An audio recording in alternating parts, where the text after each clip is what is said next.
Burna Boy's era, we've not seen a performer that has been so dominant like that. My name is Jide Taiwo. I'm professionally known as the Jide Taiwo. Don't ask me why I put the D, but I'll tell you. It's because everybody asks me, oh, are you the Jide Taiwo and Co? And I go like, no, this is the Jide Taiwo. I'm a writer, I'm a media executive, I'm a cultural consultant. I like to think that I'm a creative.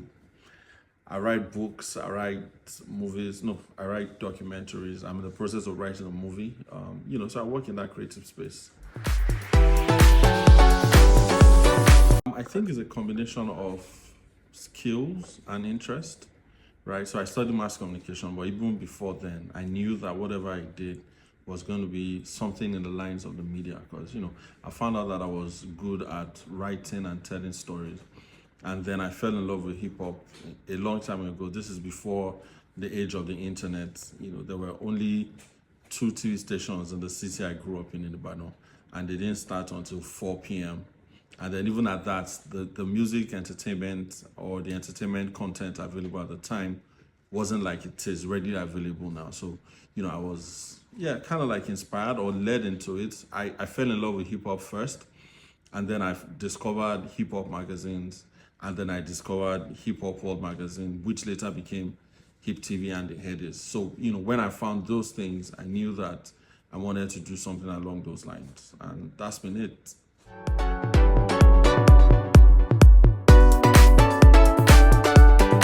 I felt like for a very long time, for the first time in a really very long time, we've not had that type of performer, especially in the Afrobeat space. Yes, people will tell you about Fela, people will tell you about King Sunny Ade, people will tell you about Weird MC, but in Burna Boy's era, we've not seen a performer that has been so dominant like that. If you look at it in terms of the sheer volume of the concerts that he headlines per year, if you also look at the magnificent sets, the flow of his performances, I felt like it was important for us to document it.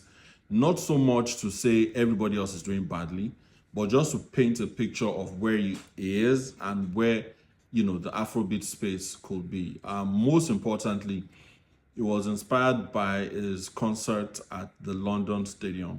On that night, Beyonce also had a concert, at Tottenham Stadium. If you know London well, Tottenham Stadium is towards the north, London Stadium is like the southeast. But you will imagine that Beyonce has a show, everybody will go there. But on that night, Burna sold out London Stadium. London Stadium was about 50, 60,000 capacity and was filled. And that just told me that it's important what he's doing. It's important how Nigerian music has moved from what we used to do on street corners, in our small corners, to being on the biggest stages in the world. So that's pretty much what inspired that.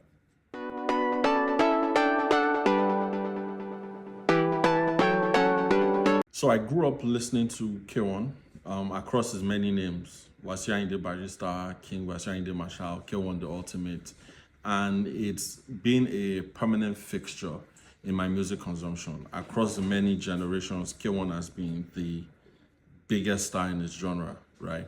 And after 50 years of performing, I felt it was important to record his efforts, to record his accomplishments, to record his challenges in the course of a 50-year career.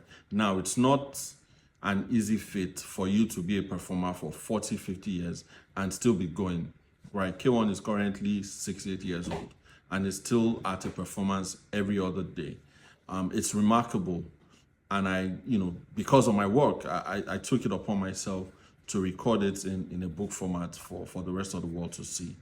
How did the idea come up? I've always wanted to do it. I've always wanted to tell his story. I've always wanted to tell many stories, right? And K1 for me was a compelling one at the time that we did it.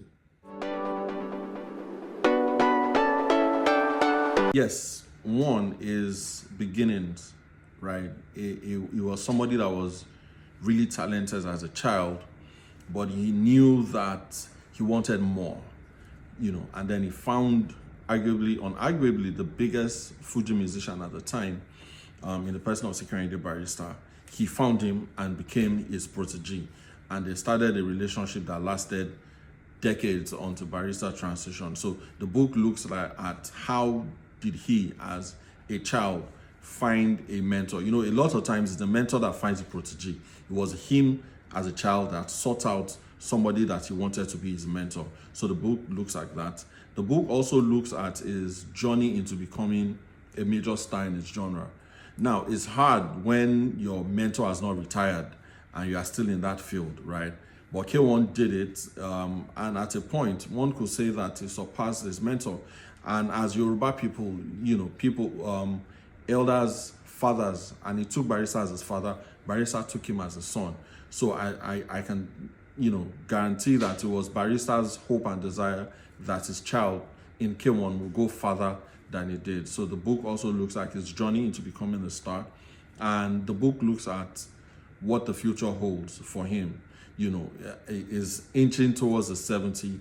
How has he been able to create space for younger artists? How has he been able to modernize the music so that it's not as difficult as he found it? So this, and I think these are the three pillars that really define the artistry of K1, and we see that in the book. Afrobeats is in a very precarious state, and I say that with a lot of respect. I think the success that we've had in the last 3 to 5 years have seduced us into thinking Afrobeats have finally made it. Afrobeats has not made it yet. There's a lot more work to do, and we have to do that work. A quick example is, if you look at the biggest artists in Nigeria for now, they hardly perform in Nigeria because it's become too expensive for them to do, because they are signed to foreign record labels and distributors. So what's the point of Afrobeats if me, in Ibadan, in Ilorin, I cannot access Afrobeat stars, but somebody in Paris, you know, the UK, the US sees them as frequently as it chooses to. So I think it behoves the rest of us to build an industry that can absorb our biggest stars and still create way for newer stars.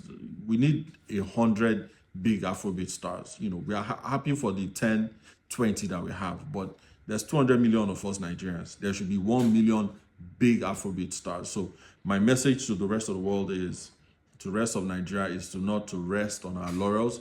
We are happy for how far we've gone, but I guarantee you there's still a lot more to do. I'm very active. I think I'm very active on social media, except TikTok. I still haven't figured out how to use TikTok, and that's my age showing.